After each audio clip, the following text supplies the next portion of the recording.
Dans les annales des contes qui traversent les âges, il existe des récits de destins brisés et de fortunes renversées, des histoires qui nous rappellent que la noblesse du cœur l'emporte toujours sur les injustices du monde.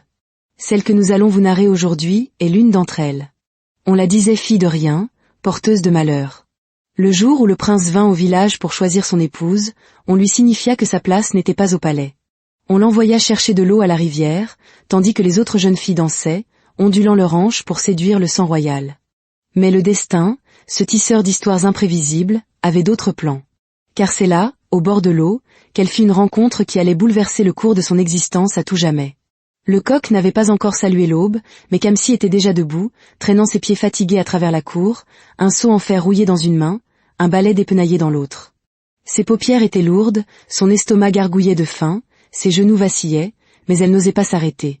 Si Véro, sa marâtre, se réveillait et trouvait ne serait-ce qu'une seule feuille morte sur la véranda, Kamsi savait ce qui l'attendait. Des cris, des injures, une gifle, voire deux. Le ciel était encore sombre, le vent mordait ses bras nus. Elle se courba, frottant le sol de la véranda avec l'eau puisée à la rivière, murmurant pour elle-même comme une prière, « Faites que ce jour passe. Faites qu'il passe en paix. » Mais la paix était une étrangère dans cette maison.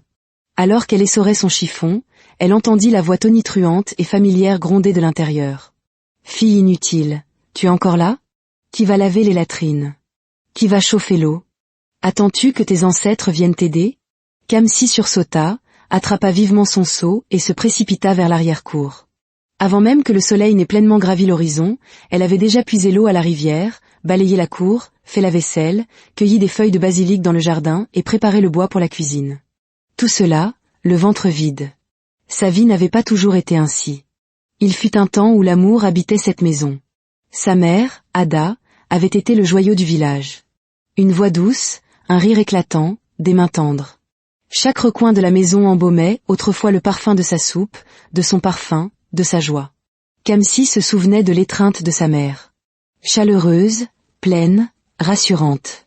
Mais tout cela lui fut arraché avant même qu'elle ne soit en âge de comprendre la mort. Quand Ada mourut, quelque chose se brisa à l'intérieur du chef Okuru, son père. L'homme autrefois fier et confiant devint une coquille vide. Il passait des heures assis sous le manguier, le regard perdu dans le néant. Il n'appelait plus Kamsi son ange. Il ne lui embrassait plus le front, ne dansait plus avec elle dans le salon. Il devint silencieux. Trop silencieux. Parfois, Kamsi se tenait sur le pas de la porte et le regardait mâchonner son bâton, clignant des yeux vers le ciel comme s'il attendait l'apparition d'un fantôme. Il avait cessé de parler. Il avait cessé de rire. Il ne faisait plus qu'exister. Les villageois commencèrent à chuchoter. Cette petite air comme une chèvre perdue. Où est son père ? Il doit se remarier. Il ne sait même pas faire bouillir de l'eau. Kamsi devint la fille qui marchait seule, qui jouait seule, qui mangeait froid et pleurait la nuit. Finalement, les anciens du clan se réunirent sous le manguier et dirent « Chef, tu es encore un homme jeune. Cet enfant ne peut pas s'élever seul. Marie-toi, elle a besoin d'une mère avant qu'il ne soit trop tard. » C'est ainsi que Véro arriva. Au début, elle fut bonne. Trop bonne. Elle apporta à Kamsi de nouvelles robes, lui peigna les cheveux, l'appela « ma chérie » et « ma fille ». Elle la prenait même sur ses genoux pour lui donner du riz en sauce à la cuillère. Le cœur de Kamsi se gonfla d'espoir. Peut-être était-ce cela, retrouver l'amour, pensa-t-elle. Peut-être cette douleur était-elle enfin terminée. Elle se vanta auprès de ses amis au village. Ma nouvelle maman est meilleure que mon ancienne maman. Elle dit qu'elle m'aime. Mais ce bonheur fut de courte durée. Tout changea le jour où Véro donna naissance à sa propre fille, une petite fille potelée à la peau claire nommée Ma. C'est là que la transformation commença. D'abord, les surnoms affectueux cessèrent. Puis les sourires se raréfièrent. Ensuite, les petites réprimandes firent leur apparition. Kamsi, tu n'as pas bien lavé cette assiette. Kamsi, tu marches comme une chèvre. Kamsi, es-tu sourde ? Puis soudain, comme si un interrupteur avait été actionné, la gentillesse disparut complètement. Désormais, elle réveillait Kamsi chaque matin avec des cris assourdissants. Debout, toi, porte-malheur. Qui va balayer cet endroit ? Tu crois que tu es ici pour être dorloté comme mon enfant ? Les coups commencèrent. Les insultes redoublèrent. Et le chef Okuru, lui, demeurait dans son silence. Parfois, Kamsi pleurait, assise derrière la maison, frottant ses genoux meurtris. Un soir, elle tenta de lui parler. Elle s'assit à ses côtés alors qu'il pelait une orange sous l'arbre. Papa, maman Véro me bat souvent. Il ne se tourna même pas pour la regarder. Il mâcha lentement et dit simplement, tu devrais lui montrer plus de respect. Ce jour-là, Kamsi cessa de parler. Dès lors, la maison devint un champ de bataille où elle était le seul soldat combattant sans armes. À 10 ans, elle allait seule à la rivière, s'enfonçait profondément dans la forêt pour chercher du bois de chauffage et défrichait les champs des autres justes pour obtenir les faveurs de sa belle-mère. Ma, sa demi-sœur, était élevée comme une princesse. Elle restait à l'intérieur, éventée par un ventilateur rechargeable, ses pieds ne touchant jamais le sable. Un jour, Kamsi supplia pour retourner à l'école. « S'il te plaît, maman Véro, même si c'est à temps partiel, je ferai toujours mes corvées. » Véro éclata de rire, au point de presque tomber de sa chaise. « L'école ? Pourquoi faire ? Pour gaspiller l'argent des frais de scolarité ? Reste dans cette maison. Tu es la fille aînée. Laisse ta petite sœur aller à l'école. C'est elle qui a un avenir. » Encore une fois, le chef au curru ne dit rien. Il restait assis dehors, mâchonnant son bâton, comme si ses oreilles avaient pris leur retraite. C'est alors que Kamsi apprit une chose importante. On m'appelle porte-malheur. Autant agir comme tel. Ne pas parler, juste endurer. Alors elle endura. Mais la nature avait ses propres plans. Au fil des ans, Kamsi grandit. Sa beauté était de celles qui sont discrètes, qui n'ont pas besoin de maquillage ou de vêtements criards. Sa peau rayonnait malgré le soleil. Ses yeux brillaient malgré les larmes. Son sourire, quand elle osait en esquisser un, pouvait faire fondre la pierre. Les hommes la remarquèrent. Des prétendants vinrent du village voisin, de la ville, de l'étranger. Mais avant même qu'ils ne puissent parler au chef au curru, Véro les interceptait. Elle les faisait asseoir, un air concerné sur le visage, et leur murmurait des mensonges. Elle n'est pas normale. Parfois, elle fixe le mur pendant des heures. Elle fait encore pipi au lit. Sa mère était un esprit des eaux, un mamiwata. Peut-être l'a-t-elle hérité. Mais ma fille, elle est fraîche. Elle est bien éduquée. Elle est pure. Les hommes disparaissaient. Kamsi regardait depuis la fenêtre de la cuisine. Sans pleurer, sans parler, juste en respirant. Son cœur se serrait chaque fois qu'elle voyait les visiteurs repartir avec des visages confus, pour ne jamais revenir. Peut-être mourrai-je dans ce village, se disait-elle. Peut-être est-ce là mon destin. Puiser de l'eau et laver des assiettes jusqu'à la fin de mes jours. Pourtant, même dans cette douleur, elle ne détesta jamais sa sœur. Elle ne détesta jamais sa belle-mère. Elle ne détesta même jamais son père. Elle portait simplement son seau chaque matin, balayait la cour, lavait les vêtements, cuisinait les repas, cherchait le bois de chauffage, et attendait. Non pas un prince. Non pas un miracle. Juste que le jour suivant passe.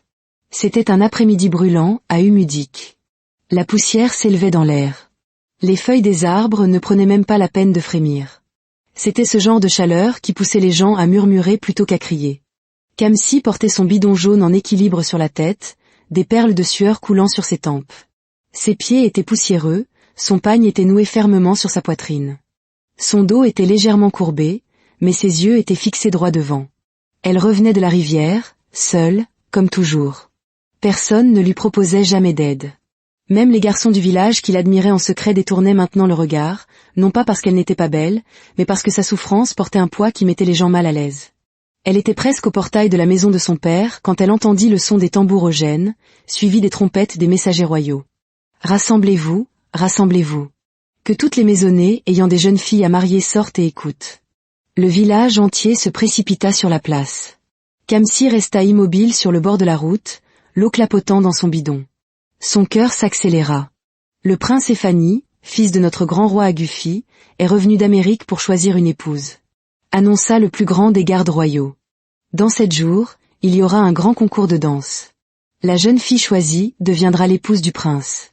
La foule hurla, les femmes poussèrent des youyous. Certaines coururent chez elles pour commencer à préparer leur fille, à lustrer leur peau avec des huiles parfumées comme on prépare une offrande précieuse. Kamsi resta là, abasourdi. Ses doigts se resserrèrent sur la poignée de son bidon. Un petit sourire étira ses lèvres. Peut-être, juste peut-être. Mais à l'instant où elle entra dans la cour, ce petit espoir s'effondra. La voix de Véro fit trembler le toit. Dieu s'est enfin souvenu de nous. Ma fille, ton heure est venue. Tu ne dois laisser aucune autre fille distraire ce garçon. Dès demain, nous irons droit au palais. Nous devons nous emparer du prince avant que quelqu'un d'autre n'utilise la sorcellerie. Ma applaudit avec excitation, tournant sur elle-même dans ses pantoufles. Oui, maman. Personne ne brillera plus que moi. Je dois entrer dans ce palais comme une étoile. Kamsi posa son eau près de la porte de la cuisine et attendit. Sans un mot. Le lendemain, Véro se rendit au marché comme une femme possédée. Elle acheta des savons parfumés, des crèmes éclatantes, des huiles venues du Nord, des pagnes de soie, des perles de taille scintillante, tout pour Ma. À son retour, la cour ressemblait à un mini-salon de beauté. « Allonge-toi » aboya-t-elle à Ma, en lui massant les bras avec une crème épaisse. « Lève la jambe. Incline la taille. Relève le menton. Secoue-toi. Secoue-toi comme je l'ai fait quand ton père m'a vu. Fais comme ça. 1, 2, 1, 2. » Ma riait, imitant les pas comme si elle était sur le tournage d'un clip musical de la gosse. Dans un coin, Kamsi balayait en silence. Son balai bougeait avec un rythme tranquille, mais son esprit était bruyant. Plus tard ce soir-là, alors que Véro poudrait encore le visage de Ma, Kamsi trouva le courage de parler. « Maman, s'il te plaît. Je veux aussi participer au concours de danse. » Le silence se fit. Véro se tourna lentement, les mains encore blanches de poudre. « Qu'est-ce que tu viens de dire ? Je veux danser, moi aussi. Je n'ai pas de beaux vêtements, mais... » La gifle ne fut pas physique, mais ces mots en eurent tout le poids. « Kamsi, es-tu un bébé ? C'est une compétition que tu veux disputer à ta jeune sœur maintenant ? Veux-tu qu'elle perde ? Veux-tu réduire ses chances ? Non. Tu es la fille aînée. Tu devrais te sacrifier pour ta sœur. Quand ton tour viendra, nous te préparerons. Mais cette fois-ci, c'est pour Ma. » Les lèvres de Kamsi s'entr'ouvrirent, mais aucun son n'en sortit. « Ne reste pas plantée là comme une statue. Va piler l'igname pour le dîner de ton père. » Elle se retourna et se dirigea silencieusement vers l'arrière-cour.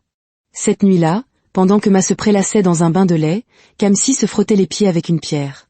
Elle lava les vêtements de Ma, polit ses sandales, cuisina, nettoya, transporta de l'eau, tout en écoutant Véro hurler des instructions comme un entraîneur préparant un boxeur. Souris un peu, mais pas trop. Montre quelques dents, pas toutes. Ne te penche pas trop en dansant. Tu ne fais pas de la gymnastique. Montre de la classe. Ma hochait la tête, très concentrée. Elle posait devant le miroir, se frottant les bras. Tu penses que je devrais porter le pagne rouge ou le rose, maman ? Le rouge. Pour que le prince se souvienne de toi. Même s'il cligne des yeux, le rouge doit se graver dans sa mémoire. Pendant ce temps, Kamsi faisait bouillir l'eau du bain sur un feu de bois dans l'arrière-cour, les yeux rougis par la fumée.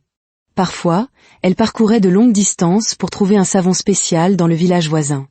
Un matin, elle revint d'un de ses voyages les pieds craquelés, les jambes poussiéreuses et enflées. « Qu'est-ce qui t'a pris tant de temps ?» lança Véro. Le vendeur de savon attardé. « T'ai-je demandé des explications ? Va faire bouillir de l'eau chaude pour le bain de vapeur de Ma. » Paresseuse. Tout ce que Kamsi put dire fut « Oui, maman ». Sa voix était toujours douce, jamais élevée.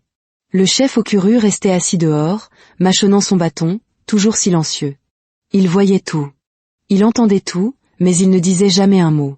Un soir, Kamsi revint avec des huiles fraîchement achetées et surprit la fin d'une conversation entre Véro et une voisine. « Non, non, Mama est la plus belle fille de ce village. Ce prince ne pourra pas résister. Mais tu vois cette Kamsi, celle-là, elle a la malchance qui la suit.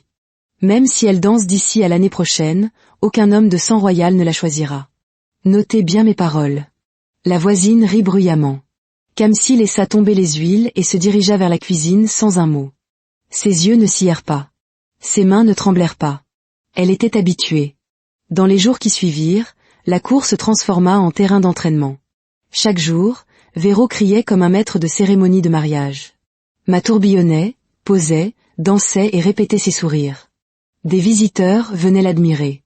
Et Kamsi, elle, restait invisible. Elle travaillait. Elle servait. Elle endurait. Le village était en ébullition. La cérémonie de sélection de la fiancée n'était plus qu'à 2 jours et tout le monde bourdonnait comme des abeilles sur du vin de palme frais. Pendant que la folie s'emparait du village, Véro avait une seule mission. Sa fille devait devenir la prochaine reine. Elle retourna toute la maisonnée. « Kamsi » hurla-t-elle ce matin-là, comme si la foudre était tombée sur son lit. « Réveille-toi. Dors-tu pendant que le destin passe à notre porte ?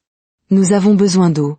Remplis toutes les jarres avant que ma fille ne se réveille. » La future reine ne peut pas manquer d'eau pour son bain. Oui, maman, répondit doucement Kamsi, nouant déjà son foulard et soulevant son bidon. Elle n'avait pas besoin qu'on le lui rappelle. La maison était devenue un camp d'entraînement royal. Masser les pieds de mât, faire bouillir l'eau pour ses bains de vapeur. Kamsi faisait tout en silence. Alors que Kamsi s'engageait sur la route poussiéreuse, son bidon en équilibre sur le côté, elle remarqua quelque chose d'étrange. Les gens l'évitaient comme si elle portait une maladie. Certaines mères éloignaient leur fille de son chemin. « Écarte-toi !» cria une femme, protégeant sa fille comme un coffre au trésor. « Ne transmets pas ta malchance à ma fille. » Une autre siffla bruyamment. Kamsi se mit de côté, les laissant passer. Ses oreilles brûlaient, sa poitrine se serrait, mais elle ne dit rien. Elle approchait du virage près de la rivière quand elle vit quelqu'un assis au pied d'un grand arbre. C'était une vieille femme, fragile, le dos courbé comme un arc, avec un fagot de bois à ses côtés. Son pagne était poussiéreux et ses bras tremblaient légèrement alors qu'elle essayait de se relever, en vain. Kamsi posa immédiatement son bidon et se précipita vers elle. « Mama, ça va ?» La femme leva lentement les yeux. Ses lèvres étaient sèches, sa voix était à peine un murmure. « Ma fille. Mes forces m'ont abandonnée en chemin. Avez-vous soif ?» demanda doucement Kamsi. La vieille femme hocha faiblement la tête. Sans hésiter, Kamsi courut à la rivière, puisa de l'eau claire dans son bidon et la lui apporta. Elle aida la vieille femme à boire, puis lui nettoya les mains et le visage avec son foulard. « Laissez-moi vous aider à porter votre bois jusqu'à chez vous. » Les yeux de la vieille femme s'écarquillèrent. « Vraiment, ma fille ? Beaucoup de gens sont passés devant moi aujourd'hui. Certains m'ont même sifflé. Personne ne s'est arrêté. Que Dieu te bénisse, mon enfant. » Kamsi souleva le lourd fagot sur sa tête sans se plaindre et aida la femme à marcher lentement jusqu'à sa maison, une petite concession en bordure du village, envahie par la végétation, poussiéreuse et triste. Kamsi regarda autour d'elle et dit « Mama, votre cour est sale. » Avant que la femme ne puisse répondre, Kamsi laissa tomber le bois et attrapa un balai. Elle balaya la cour, coupa le bois proprement, rangea la cuisine et alluma un feu. La vieille femme se tenait près du mur, la main sur le cœur, surprise, clignant des yeux comme si elle assistait à un tour de magie. « Tu as un cœur bon, » dit-elle doucement. « Tu iras loin. » Kamsi sourit faiblement. Au moment où elle se préparait à partir, la femme entra dans sa chambre et revint avec un pagne soigneusement plié et un collier de perles de corail, rougeoyant comme un lever de soleil. Elle les tendit à Kamsi. « Ce pagne et ces perles sont dans ma famille depuis des générations. Je les portais le jour de mon mariage. Prends-les. Porte-les pour le concours. Ils te porteront chance. » Kamsi se figea. « Le concours ? Mais ma belle-mère ne me laissera pas y aller. »« Ne te considère pas comme rien, » dit la femme. « Même si les autres disent que tu n'as pas ta place, tu as le droit de te présenter. Porte-les fièrement. Ne refuse jamais les bénédictions qui te sont offertes. Surtout celle-ci. » Kamsi serra le cadeau contre son cœur, qui dansait silencieusement. Mais la maison, comme toujours, l'attendait pour écraser sa joie. Véro se tenait déjà à l'entrée, le visage furieux. « Où étais-tu ? Nous attendons l'eau depuis ce matin. Maman, j'ai vu Mama Chuka sur le bord de la route. Elle était fatiguée, je l'ai aidée. » Véro siffla. « Alors maintenant tu aides les vieilles femmes pendant que nous rôtissons dans cette maison sans eau ? » « Non, maman, » dit Kamsi doucement. « Elle m'a donné un pagne et des perles. Regarde. » Les yeux de Véro captèrent l'éclat du tissu et des perles. Une idée germa aussitôt. « Laisse ça et va piler l'igname pour ton père. » Kamsi hocha la tête et plaça soigneusement le cadeau dans la vieille boîte que sa défunte mère lui avait laissée. Elle ferma la boîte à clé, fredonnant doucement en pilant l'igname.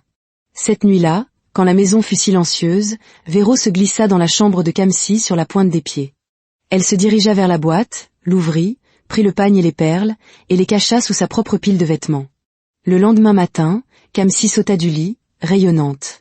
Elle se précipita vers sa boîte, l'ouvrit et se figea. Son pagne avait disparu. Ses perles avaient disparu.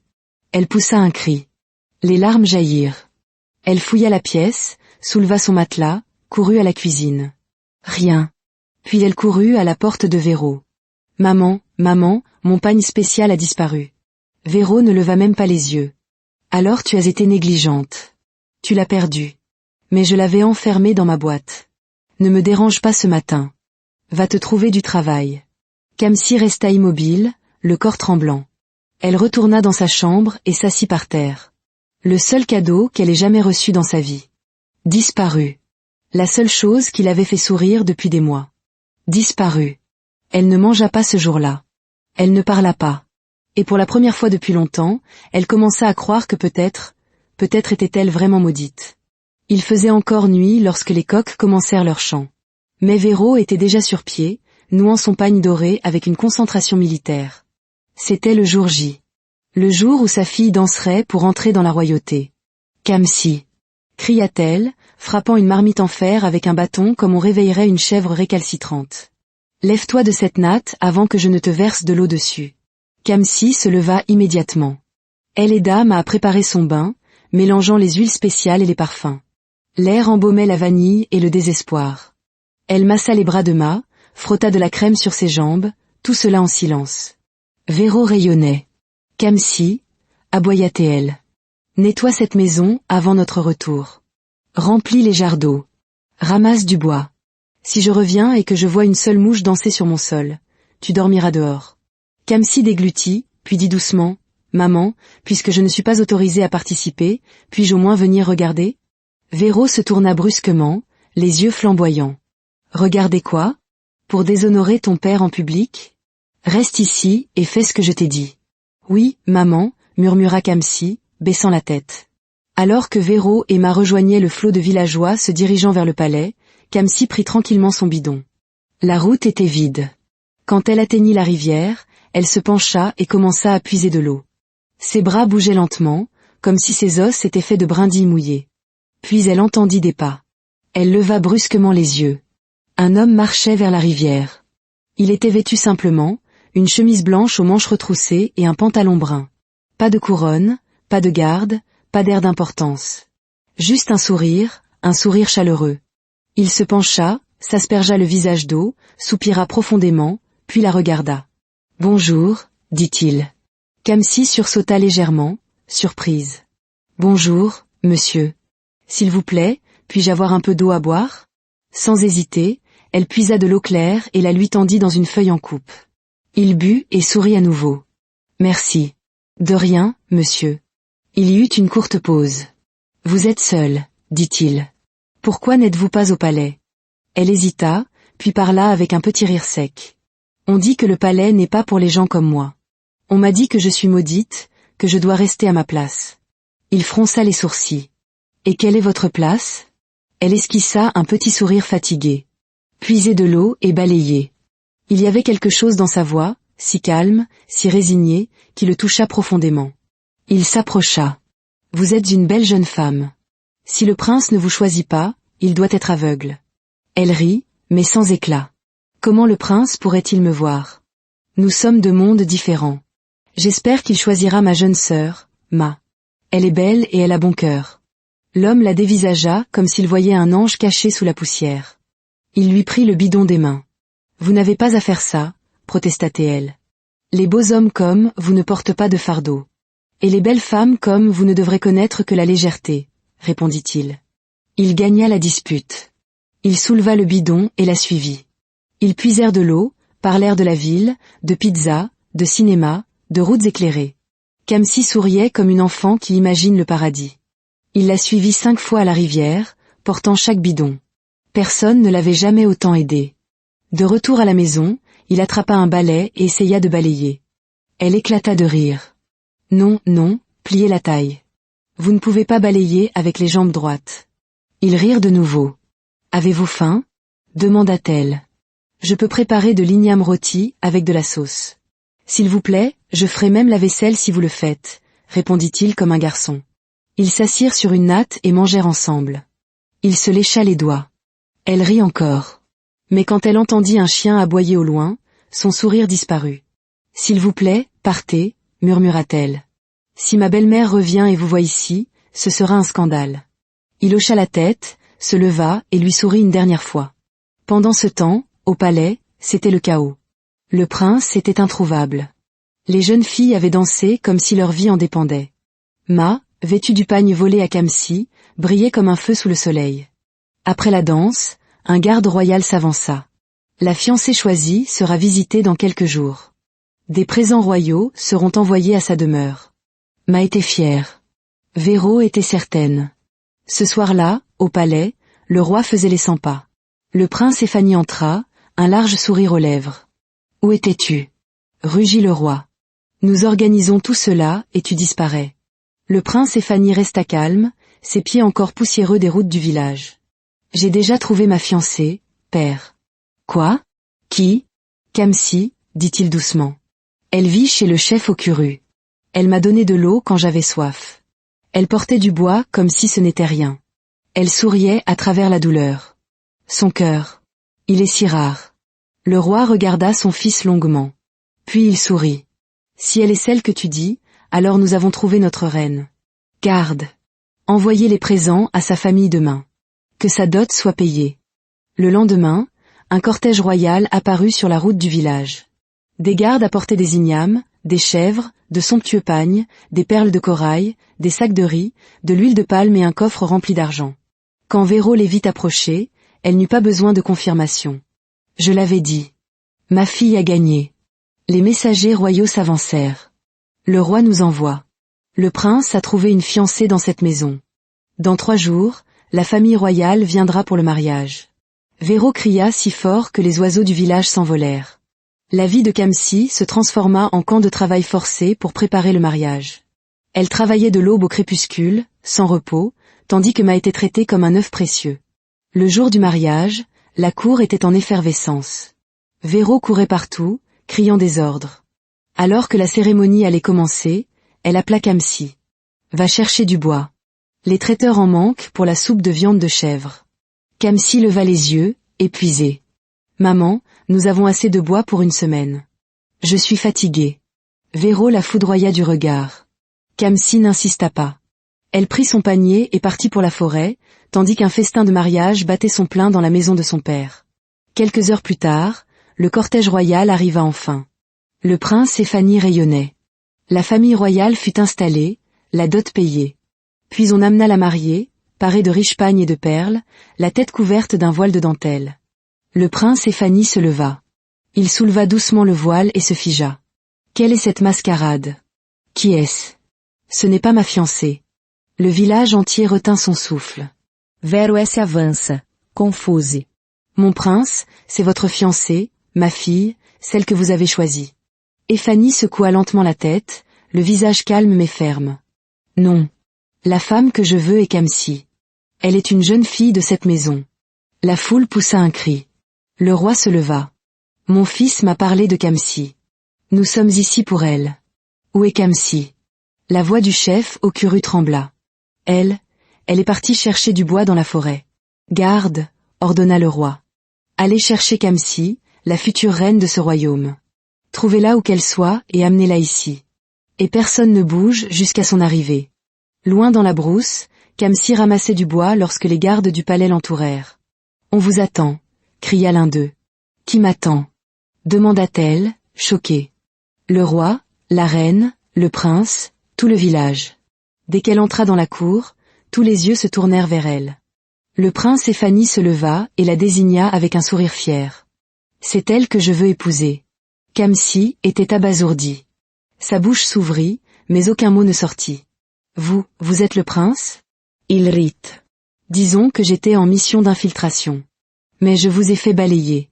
Je vous ai fait porter de l'eau. » Il s'approcha et sourit. « Et je le referai. » Le roi se leva, la fierté dans la voix. « La dot a été payée. Vous êtes maintenant sa femme. » Les tambours du palais se mirent à jouer. Ma, toujours vêtue des perles volées, courut à l'intérieur en pleurant. Véro était figé sur place, incapable de parler. Le chef au Kuru retrouva soudain sa voix. « Ma fille a épousé le prince. » Kamsi ne dit rien. Elle regarda simplement son père, l'homme qui était resté silencieux toutes ces années, souriant maintenant comme s'il l'avait élevée avec amour. Les gardes la conduisirent au carrosse royal. Elle fut emmenée au palais où on la vêtit de vêtements royaux, on plaça des perles d'or à son cou, on lui donna une voiture, un titre et un siège à côté du prince. Les gens qui se moquaient d'elle s'agenouillaient maintenant sur son passage. Kamsi n'oublia jamais sa famille. Malgré tout ce qu'elle avait enduré, elle offrit à Véro et au chef au Kuru une nouvelle maison et une allocation mensuelle. Mais ils ne purent jamais la regarder dans les yeux. « Votre Altesse royale » disait-il, la tête basse, chaque fois qu'elle leur rendait visite. Kamsi, elle, leur pardonna à tous. Peut-être que si l'on ne m'avait pas envoyée à la rivière ce jour-là, dit-elle un matin, je ne l'aurais jamais rencontrée. Elle était rayonnante, heureuse en mariage avec le prince Éphanie, l'homme qu'elle croyait être un étranger de la ville. Elle n'oublia jamais la vieille femme qui l'avait bénie, Mama Shuka. Un jour, elle partit à sa recherche. La petite maison était vide. Elle avait disparu aussi mystérieusement qu'elle était apparue. Et c'est ainsi que Kamsi, la jeune fille que l'on disait maudite et que l'on traitait moins bien qu'un être humain, passa de l'ombre à la lumière, de la misère à la grâce. Son histoire est devenue une légende, un rappel que la bonté est une couronne invisible et que le destin sourit toujours à ceux dont le cœur reste pur, même dans les plus profondes ténèbres.